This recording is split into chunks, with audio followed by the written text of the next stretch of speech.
So yesterday, Professor Bandyopadhyay has already given a very nice and relatively broad introduction to the nuclear reactor. So with some further trouble to your mind, there is a little overlap in the initial portion, the introduction. So a nuclear reactor is a device in which essentially the energy and the radiation. So one is that every fission reaction gives about 200 million electron volts of energy. That energy is to be harnessed, and then also it emits nuclear radiations like alpha, beta and gamma, and from them the gamma radiations are very useful, and the neutrons that are taken out are very useful for other purposes besides the power production. It is used much like in X-rays. We use neutrons for radiography of materials, and the isotopes which are produced in the reactor or some material which is introduced in the reactor or irradiation to the radiation, those isotopes are used in medical diagnosis and therapy. They are very useful isotopes. So essentially, a nuclear reactor becomes a device for harnessing both the energy released and also the isotopes and the radiations which are produced, which can be produced in the nuclear reactor. And of course, the fission reactions takes place by fission of heavy nuclei of uranium-235. Most of the reactors in the world today, they use uranium-235. Some very small reactors, they use uranium-233. It is an artificial isotope. And plutonium-239, I am sorry for that mistake there, copy paste error. It is plutonium with 239 mass, and it is again artificial, created in a nuclear reactor. So this is used for constructing fast fuel. So as I said, they can be used for generation of electricity or for production of isotopes for medical and industrial applications, numerous in our society and industry. Now coming to the scenario in our country, in the world there are around 400 reactors operational today and also around 50-60 under construction. In India we have 23, you saw yesterday, and most of them are pressurized heavy water reactors, meaning that uranium-235 is the fuel material, and heavy water in two different circuits. One circuit pressurized and operates at high temperature above 250 degrees Celsius. That serves as coolant, and heavy water again, but in a separate circuit at low temperature of up to around 70 degrees Celsius, 60 to 70 degrees Celsius at very low pressure of around 1 atmosphere, serves as moderator reflector. So coolant, despite being heavy water, is a separate circuit. This is shown here in this diagram. This somehow laser is not very effective on the white screen, but you see there is a word calendria written here. This represents the reactor. And in the reactor, we have horizontal pressure tubes. It is about 8 meters in diameter. One can easily go inside the reactor when it is not operating. And of course, once it has operated, then it is no more accessible. Nobody is allowed to go near it also. But during the construction phase, you can imagine it is like a room, 8 meters in diameter and 6 meters in length, these dimensions. So this is 8 meters and this one is 6 meters, this length. So in that, there are several tubes, those are called calendria tubes, and within the calendria tube concentric to it, there are pressure tubes. And in the pressure tubes, the fuel is there. They are in the form of bundles, typically 12 bundles from one end to the other end, and they undergo fission. And that heat which is liberated, it is inside actually every bundle is a collection of 37 pins. So from the pin, heat comes to the surface of the pin, and there is a coolant flowing here. So that coolant gets the heat from the surface of the pin, and it comes to a steam generator, transfers the heat to the secondary side, and it goes to the turbine for running the power plant. Now after becoming cool, it It is pumped in, re-enters, and then goes on the other side. So this arrangement, in some channels it flows from one side to the other side, in some other channels in the reverse direction. This is essentially to maintain uniformity of moderator temperature inside the pellet. That is done. So there are so many features in a nuclear reactor for monitoring, control and protection. And of course,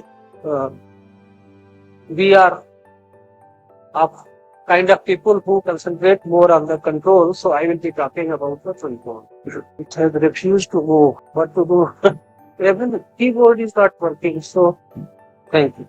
So now the 23 PSWRs which we have today, they are in three types, and they have evolved over time. So initially we constructed 220 megawatt PSWRs, then 2 units of 540. So somebody else's laser pointer was pointing, so I got confused.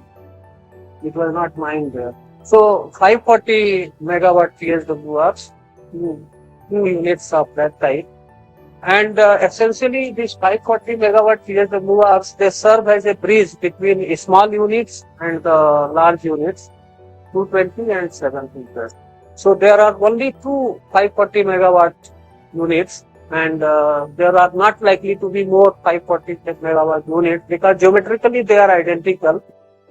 Amount of fuel is identical, every arrangement is identical, only from the same system more power is derived. So we have gone in a cautious manner from 540 to 7. So new units will all, despite being in similar in construction, etc., they will be operated at 700 megawatts.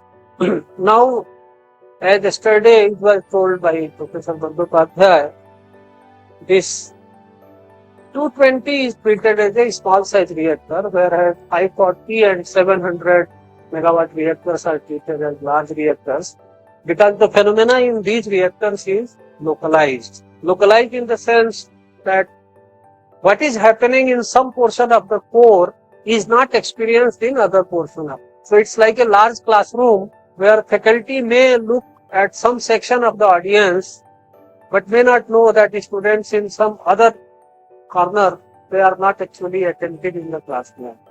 So it is very similar, it is distributed, it happens in power transmission lines also, lengthy lines. So phenomena are distributed, they are not.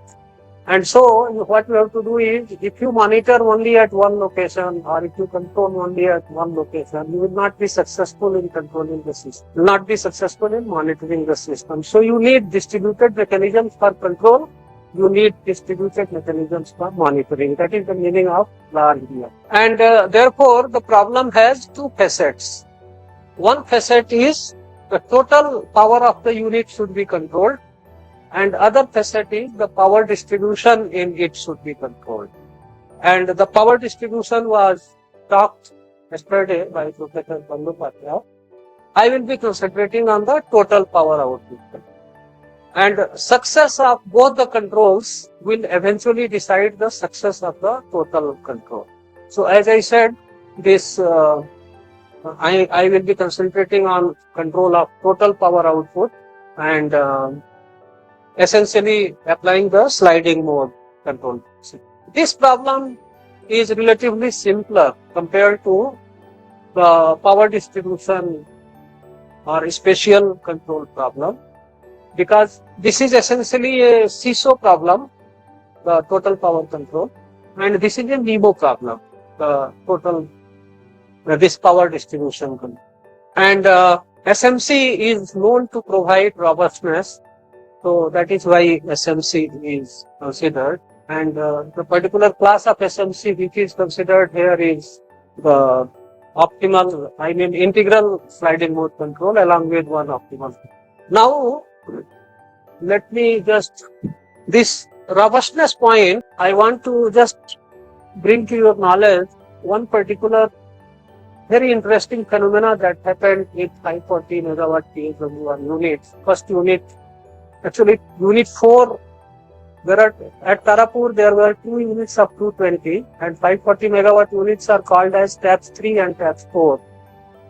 they came together, but TAPS 4 was coming little ahead of TAPS 3. So when that unit was being commissioned, so commissioning is a good lengthy exercise, a few months exercise. So initially the parameters are, slowly the reactor is heated and then the parameters are brought in the normal operating range and then the power is raised. So when this TAPS 4 unit power was being raised, then so its shutdown mechanism used to actuate, the reason being that power used to oscillate around the demand value, the nominal value, and in doing that it will touch the threshold at which the shutdown system will actuate. Now, system was very carefully designed. Still that phenomena was happening. And several attempts were made. People were thinking there may be some loose connection, some software bug, etc. So a lot of search in that computer program, etc., reloading, removing IC, reloading IC, all that various things were done. And the phenomena was not disappeared, it needs to remain there. And then they thought that it is not implementation issue, it is something to do with the control system. And we have students here, I must share the experience that control system engineer's task is generally hidden, it is in the background.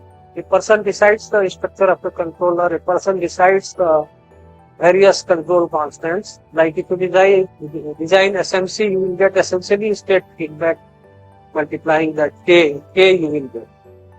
And K you have to implement in a computer code.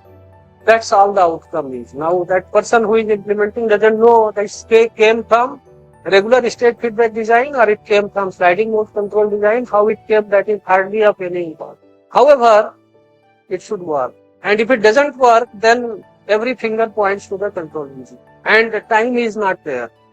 See, it is something like, imagine a new car has been purchased and the moment you put into gears, it goes push. Okay, so what will happen? Everybody will say, what happened, why this car is not running and all that. Similarly, this reactor, nuclear reactor, huge cost, around 1,000 crore cost, the reactor ready and it cannot operate. It is supposed to produce 540 megawatts daily. You can do calculation, 1 unit of electricity those days easily costed 2 rupees. Okay, and 540 megawatt means 540,000 kilowatt into hour into 24 hours per day. So you can see several crores of rupees per day were lost just because the unit was not happening. And forget about the capital cost component in cost. So everybody, after being sure that it is not a software error, no issue in implementation, everybody started questioning whether the control gains are.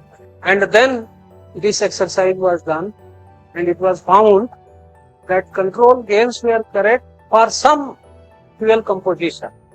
However, fuel composition which was being used those days, that composition was such that the control gains were not able to stabilize the system and so the oscillations and so the tripping. So much of the mathematical model which I will discuss in the next few slides, those models were, in fact a team was made, I was leading the team and we developed the entire model and this whole exercise of checking, verifying whether the control game is right and then if it is not right, what should be the new set of gears. That was done over a few months of time. But probably the paper came much later. In fact, 4-5 years later only it was published. But it was solved in a mission mode. So that is the thing, what can happen if the system is not robust. So it was essentially variation in fuel composition and that led to the entire story. So now there are so many components. So first of all, we should model the reactor core, and reactor core consists of fuel and coolant temperature variations. Of course, fuel is there, so fission phenomena must be modeled. Then neutronic instrumentation system, the system to measure the neutron population in the reactor, that should be modeled. Then there is thermal power measurement, and the system is called as instrumented channel monitoring system in case of the nuclear reactor. Essentially, it measures the reactor thermal power output. That should be modeled.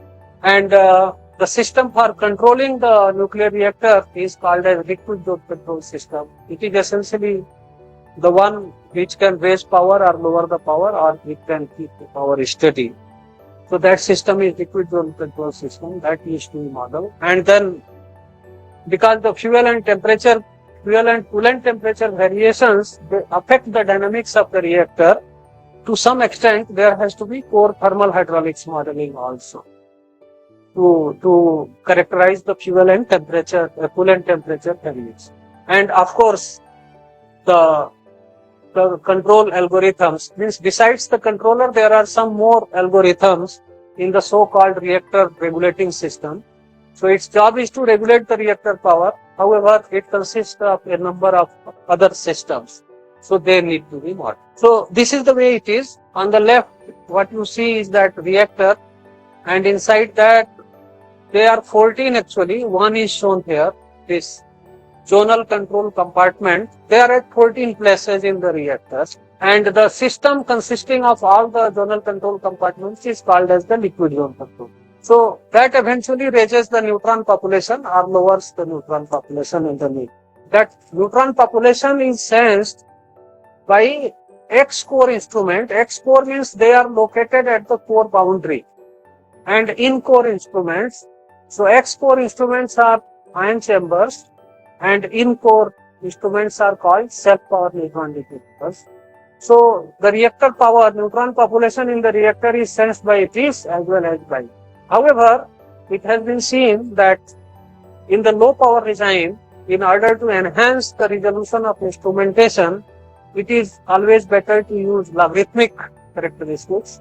And in the high power regime, one can use the linear characteristics, because the reactor operates from 10 to the power minus 8 of full power to full power.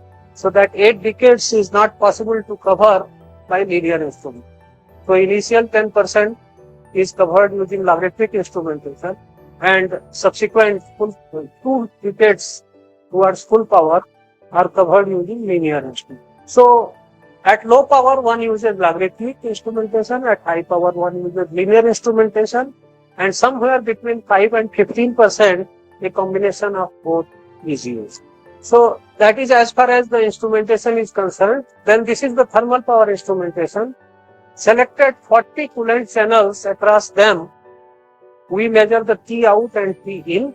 Difference of that multiplied by the coolant flow rate and specific heat, that gives the thermal power of those 40, and that 40 is scaled up to give the thermal power of the reactor. So that is the job of this. And then there are, I will again talk about what is being done in various algorithms. Then control signal is generated. There are 40 valves for 14 valves for 14 compartments. So control signal is generated for 14 valves. Now it has two components, as I talked in the beginning. One, power distribution control component, and other the total power control component. So here I am only showing one signal coming, but actually here that other component is added before bringing it to the current to pressure converter. This IT converter receives a combination of two signals. However, I am only showing the signal dependent on the total power control. Now this is it. This is the liquid zone control system and compartments. So there are 14 compartments like this, 7 in the front side, 7 in the back side, and in each one there is one arrangement to control the water level on individual basis. So water enters from top and also goes out from top. In this schematic it is shown coming out, but then one can easily see that by manipulating this signal to the control valve, one can make the water level to remain constant or to increase. So that QI and QO, that imbalance will decide whether the water level is increasing or decreasing. Now this is too much detail, so let me only say that all those signals, they are added together that 14 signals to get the total signal, and then there is some correction being done. And after the corrections, we get the corrected power signal. And this corrected power signal is essentially used in reactor. And this correction is by using the thermal power. So these are the neutronic powers sensed by those ion chambers or that self-powered neutron detectors. This is the thermal power signal. And then you can see that here this is subtracted from the thermal power, and then this is essentially a lag filter that we know simple transfer function having a lag characteristic. This is also a lag filter, digital implementation. And then this correction factor is added to this signal to get the correcteds.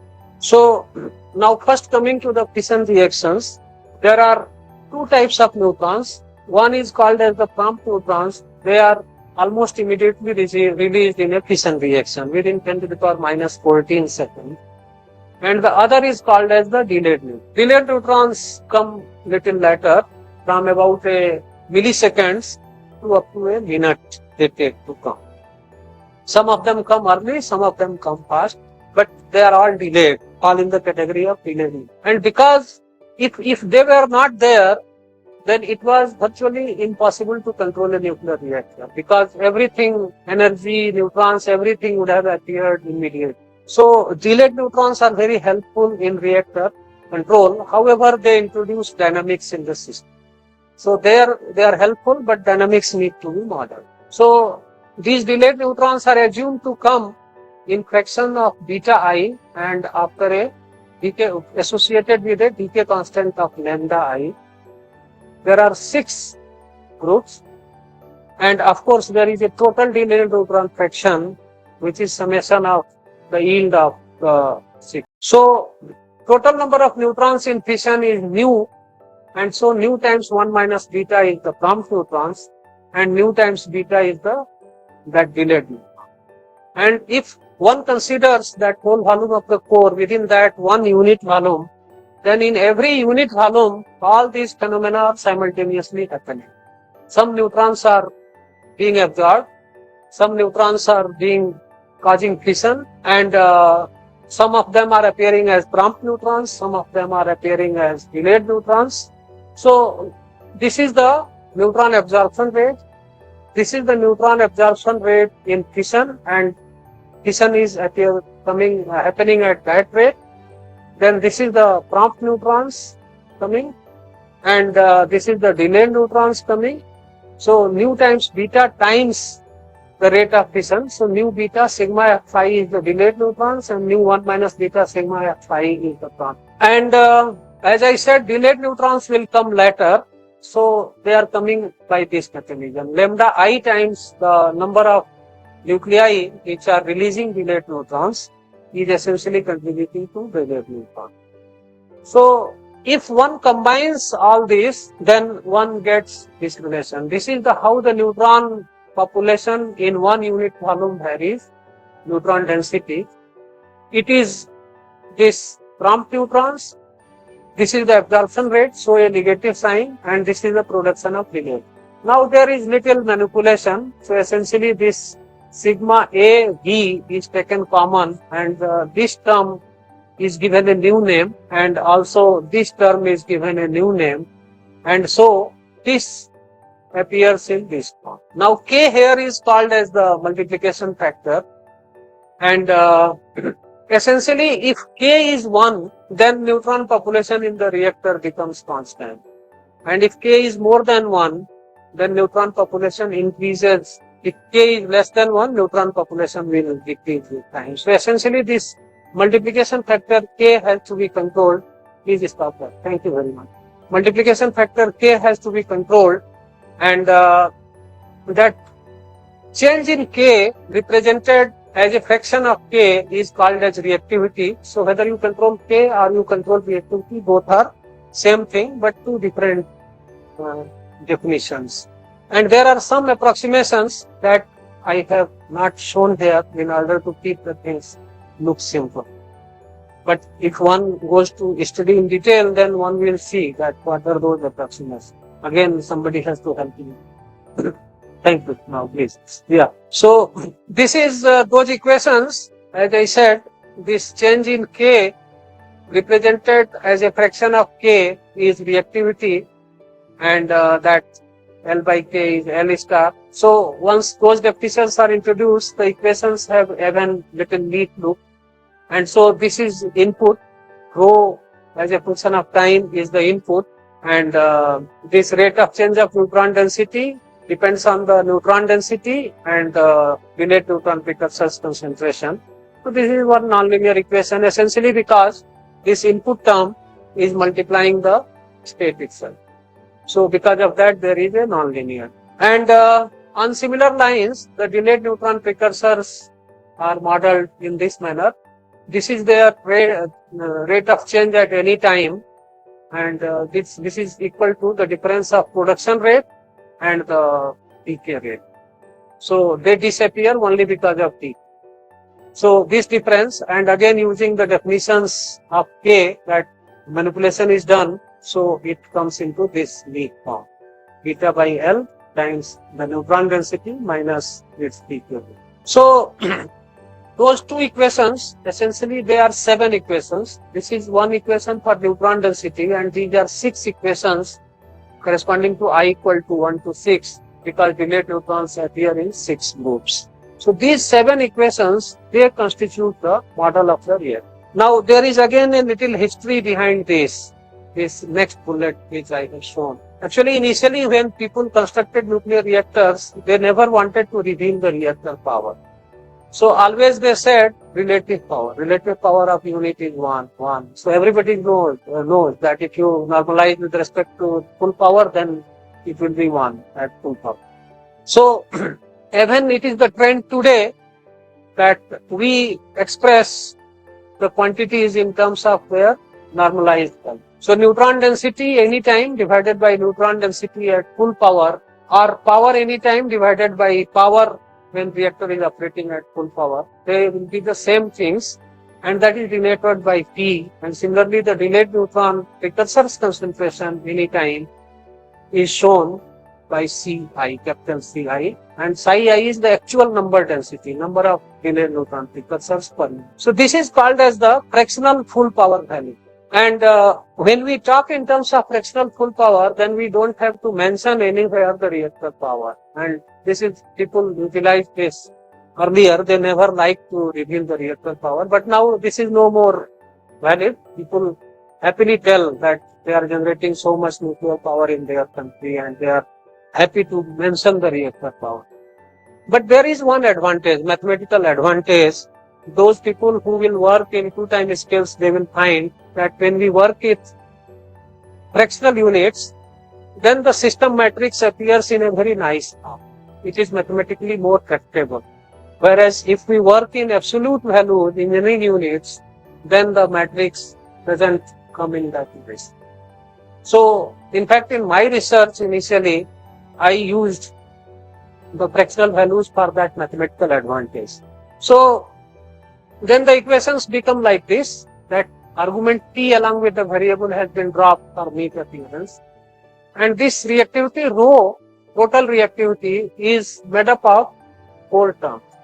One is the control reactivity, which is denoted by rho U, and other 3 are feedback components of reactivity. So rho fuel dependent feedback, rho coolant dependent feedback, and rho xenon dependent feedback. And this is how in turn each of those variables are. So they are nonlinear. So rho F is nonlinear function of temperature of the fuel. Rho coolant is nonlinear, but that second term is very small. So essentially it is a linear function of coolant temperature. Xenon dependent feedback is again a linearly dependent quantity on xenon concentration. And control reactivity, basically we manipulate the water level in the compartment. So this is a linear function around the operating region in the compartment. This xenon and iodine dynamics, this needs to be modeled for detailed computation. Otherwise, generally in the total power control scenario, we don't have to generally model it.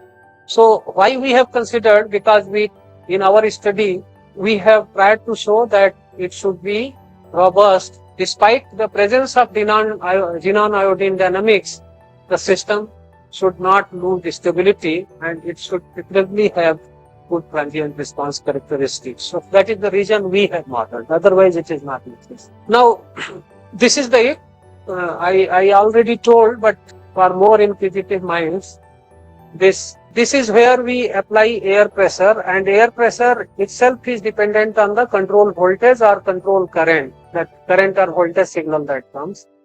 So there is one IP converter, and to that the control signal will come, and that will cause the pressure changes in the actuator, and then actuator will cause the movement of that valve plunger up or down. And with that, this is connected to one header where high pressure water is there. So if it opens more flow will take place, and if it opens less, the less flow will take place. And so the water level in the ZCC, because this is maintained constant, water level in the zone control compartment will rise or will decrease. Now a detailed model should consider the valve dynamics. There are some studies which we have even considered the valve dynamics. But because already the mathematical model comes very, very detailed here, we don't consider the valve dynamics, we assume it to be instantaneous. And we only model the water level variation in the compartment. And so the dH by dt, rate of change of water level, is simply proportional to valve position, and valve position itself is proportional to the voltage signal applied to the valve. And so dH by dt is proportional to the voltage signal. Now, I talked about this.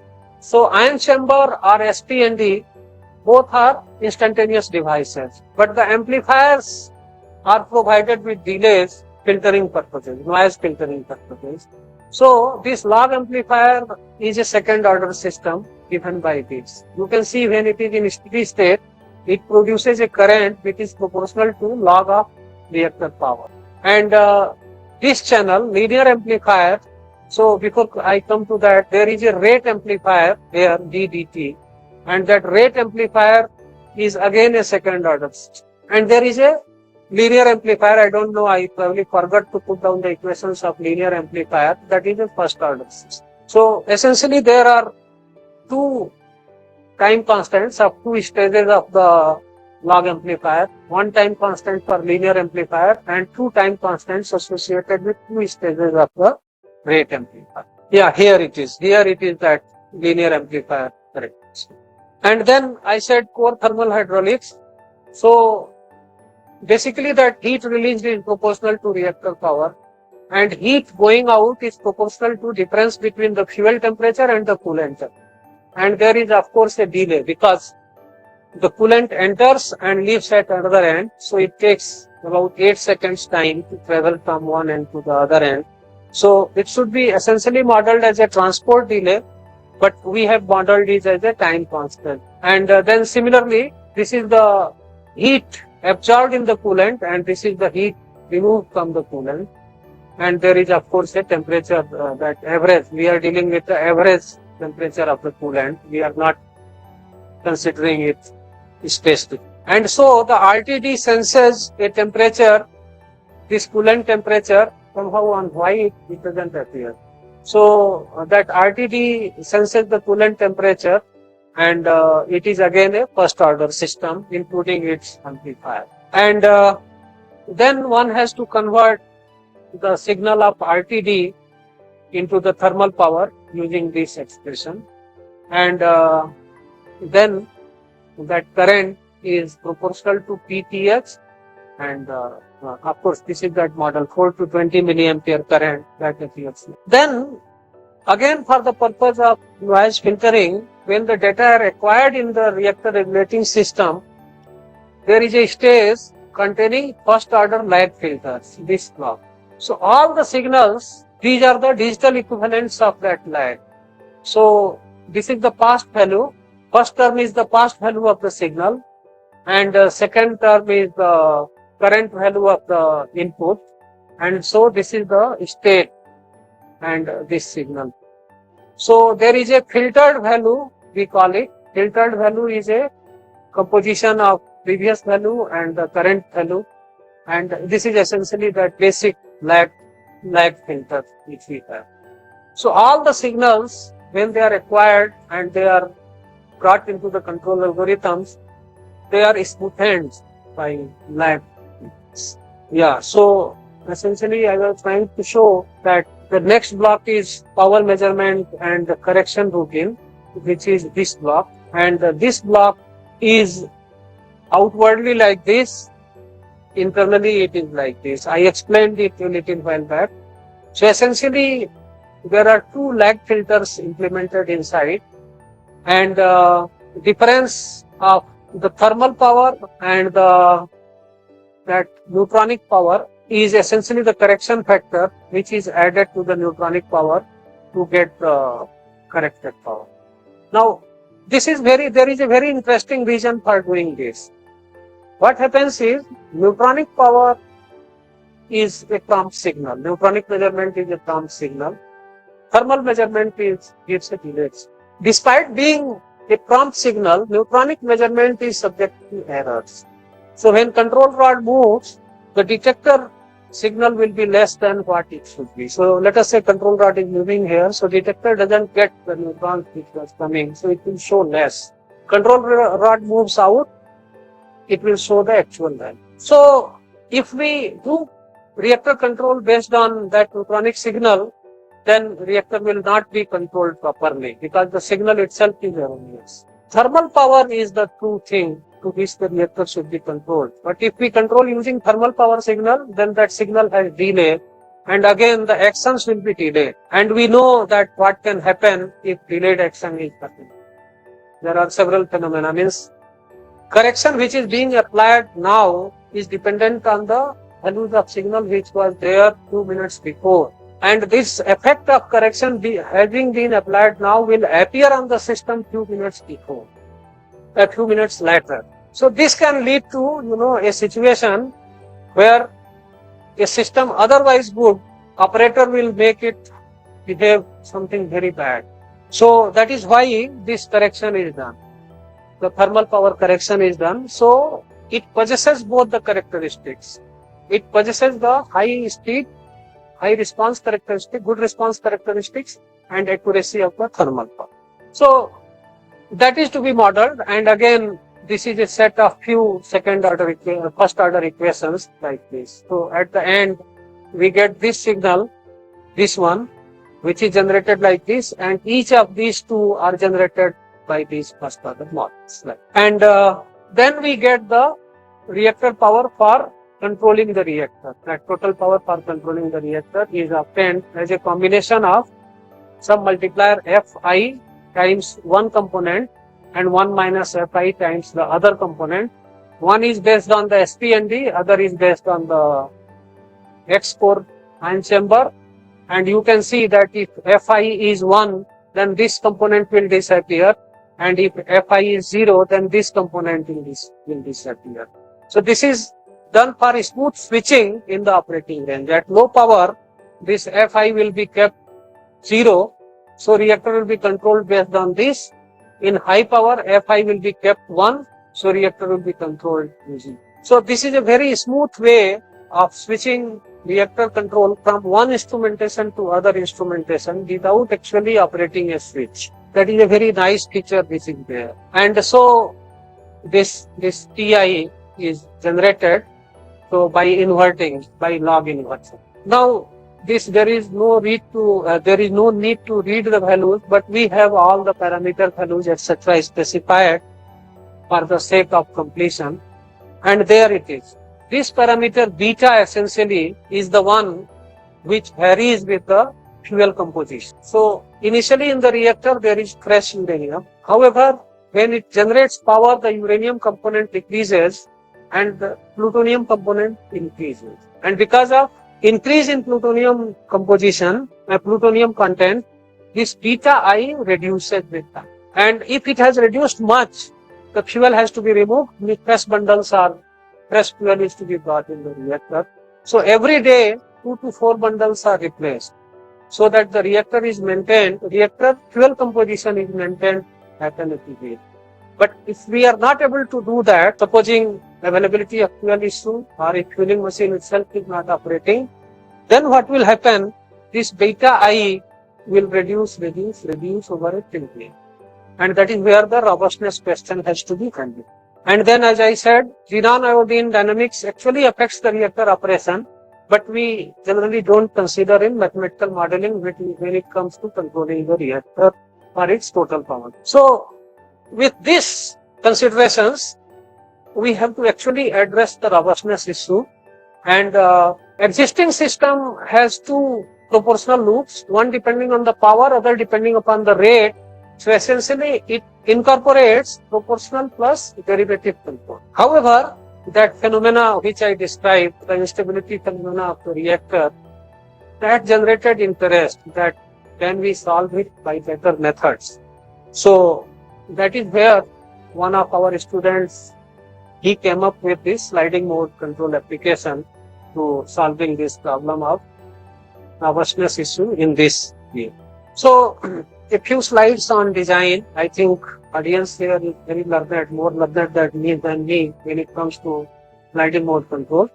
So this is the nominal system, AX plus BU, and to that there is a that component of uncertainty. So D times D is the matched uncertainty, and it includes three things: any variation in the A matrix, any variations in the B matrix, and the uncertainty itself. So it is modeled in a matched form. Of course, this is an assumption, but simulations, they have shown that this works. And then in the paper, it has been proved that if the uncertainty is bound, then the control is successful, maintaining the robustness. So this is what it is considered that this description gives the desired trajectory of the system, and so one generates the error difference between the actual state and this desired state, and this gives the error dynamics. So there is a D times D GIT comes here, and a UE comes here. UE is difference of U and R. U in the actual system and R in the desired trajectory. And this UE is now thought of as composed of two terms. One is the nominal control and other is the discontinuous control. Function of the discontinuous control component is to reject the disturbance, and it will force the system on the sliding surface. So if these are substituted, then we get this equation describing the error dynamics, and here it is that what we think that UEC, one of the components, will be designed based on optimal linear quadratic regulator principles to achieve nominal control, and UED will be designed using integral SMC. Integral SMC means there is no reaching phase, it has only the sliding phase. So this is on UEC. So this nominal component is casted as a regulator problem. So we select some Q and some R, try to minimize this J. So that leads to the Riccati equation, this steady state form of Riccati equation, which is to be solved for S, which must be a positive definite solution, and that positive definite solution is plugged into this relation. So we get that gain K. It is essentially a state feedback gain K. However, it will not be able to handle that robustness, that variations, uncertainties, and xenon iodine dynamics related uncertainties. So we need to consider that discontinuous component, and for that we select a sliding surface, which is this one. This is the integral form of sliding surface. So essentially, because of this term, okay, this reaching phase will be eliminated, and it is solved in the least square sense, that G is taken as P transpose D inverse multiplied by D transpose, and G solved in this manner will reduce the amplitude of chatter, if at all something. So this is again familiar to the audience here, that this continuous component of control is generated mu times that G was computed, GD inverse, and sine of, and this is either 1 or -1 or 0. So 1 if it is greater than 0, minus 1 if it is less than 0, and 0 if it is exactly equal to 0. And mu has to be selected a small quantity greater than 0. So there is a proof in the paper that if mu is selected equal to this with some margin, then it will handle the matched uncertainty, bound matched uncertainty. That proof is given in the paper. So now we combine the two controllers. This is that LQR based state feedback, and this is the other one, this continuous control component. And so the total control is E, and that is to be implemented. And of course, to solve the chattering problem fully, that sin sigma t is implemented like. So it will bring a smoothness into the control. And again, this is a parameter to be selected. This is a design part. So finally, this is the control. This is the control which is incorporated in the system. K times E and another this times that sliding component. So now coming back to the reactor, we have developed the mathematical model and we have seen how the control is to be generated. So rest is all how we put the things. So rho is considered as the input and the system is linearized, and this is the way the state variables are there in the system. That, as I said, reactivity is the input, but delta rho is the input as far as the linear system is concerned, and that calibrated power delta P is the output for the linear system, and these are the set of linear variables making the system state.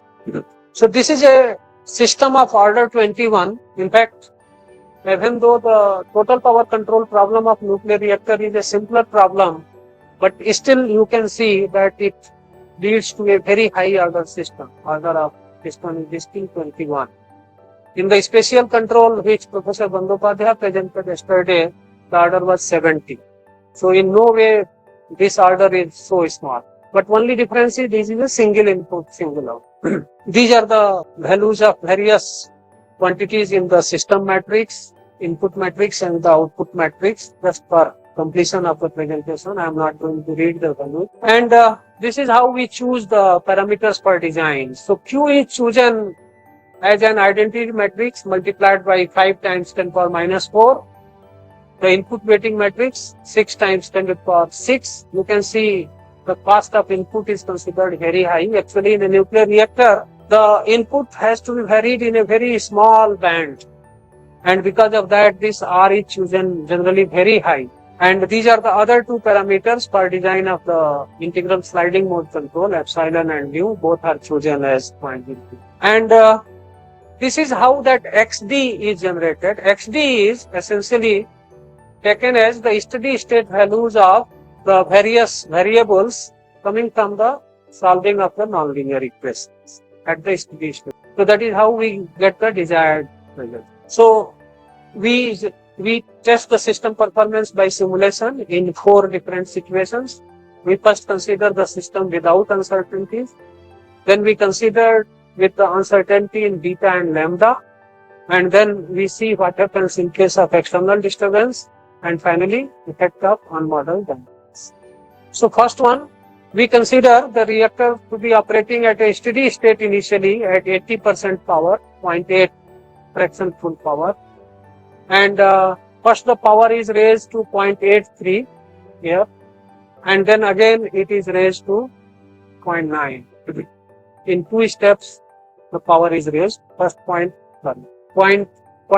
to 0.83 at a 0.002. Actually, in the nuclear reactor, the power is raised very slowly. So this is the slow rate of variation. And you will see even if it is varied at a fast rate, that fast rate is not very fast. So it is here in this case, it is raised at this rate and then again raised once it comes to this state, then again raised from there to 0.9 at again a smaller rate, 0.00. So this is the way it leads to the variation. One of these graphs, this is that blue graph is the graph which I am talking.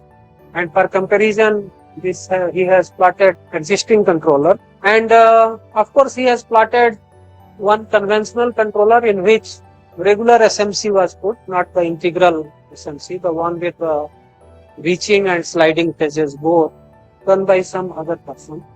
This is the variation of that difference between actual power and the demand. So it's quite small. Then this is how sliding surface varies. The system equilibrium has changed. So sliding surface doesn't come to equilibrium. It attains this equilibrium, which is non-zero.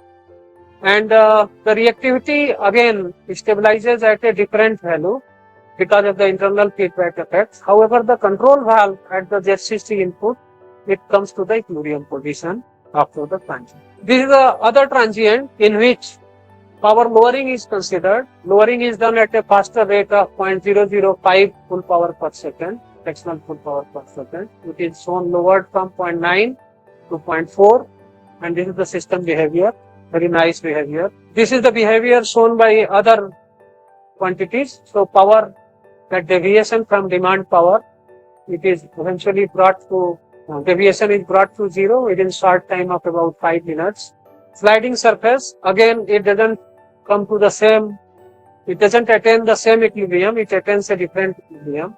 Reactivity doesn't attain the same equilibrium because of the internal feedback effect. However, the valves. So now that power lowering is considered along with variations in beta, 10% variation in beta, which happens essentially due to accumulation of plutonium in the system. So you saw that the other form of controller was behaving fine, and both the SMC, this optimal integral SMC and PD, all three were eventually stabilizing the system and bringing back to the same condition.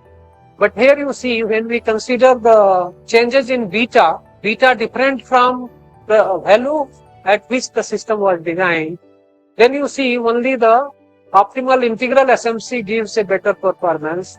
The other one, that LQR alone, doesn't give that. This is same thing is shown by other 4 variables, deviation. Of course, here we have only shown, here it is not visible, but here you see that the two controllers they are comparing. And just this portion is shown little zoom in order to visualize that chattering is still present, but it is small amount of time. This is when some external disturbance is simulated. There is a valve, that valve signal to the valve is changed. It is in a triangular fashion. The valve signal is ramped up and brought down, so that introduces disturbance in the system, and because of that, the power starts deviating from its steady state, so it reduces. However, controller tries to bring it back, and in that it does this little overshoot. Now, that is quite small, of course. No way it can cause a reactor chip. This is the variation of sliding surface. Now here, because the equilibrium of power is same, so sliding surface again attains the same equilibrium. This is the input signal that anyway it was attaining the same equilibrium earlier. This is the last simulation. The xenon iodine dynamics is not considered in design. However, in simulation it is considered. So it is a case of this model deviation, model mismatch, modeling errors. And you can see that in this case, if the same power transient is done, if you just recall, earlier this power was stabilizing to the new demand without any undershoot or overshoot. Optimal integral sliding mode controller. Here you can see that in the presence of unmodeled dynamics, it has shown little undershoot and little overshoot, which is shown zoom. Even though it is small, but sometimes it could be of concern. But when it is sliding mode controller, it is trying to bring. So of course, power was first reduced and then it was increased. These are the other 4 variables. So just for the purpose of comparison, we see that there are some small variations got added at these points in all these 3 behaviors. Otherwise, the rest of the behavior is almost added. So with that, the section is almost complete. I'll just read through the conclusion. So the control problem of the total power output of the reactor has been studied. The system was modeled in complete details. only excluding the xenon and wind dynamics, but still the Maurer order of 21 was obtained. Then LQR was designed to achieve nominal control, and over that integral sliding mode control has been superimposed to handle uncertainty. Signum function has been replaced by its continuous approximation, that fraction we saw, and the controller is its performance. Simulations have shown that controller is efficiently handling the various realistic situations. So these are a few references. As I said, this mathematical model, entire model has been reported in detail in this one, along with the behavior of the controller, either in this paper or in another paper by the same author. And this is the one which presents both total power control and spatial control. This is the paper, and what I presented is essentially reported in this paper by research student. Thank you for your Long live India and France friendship.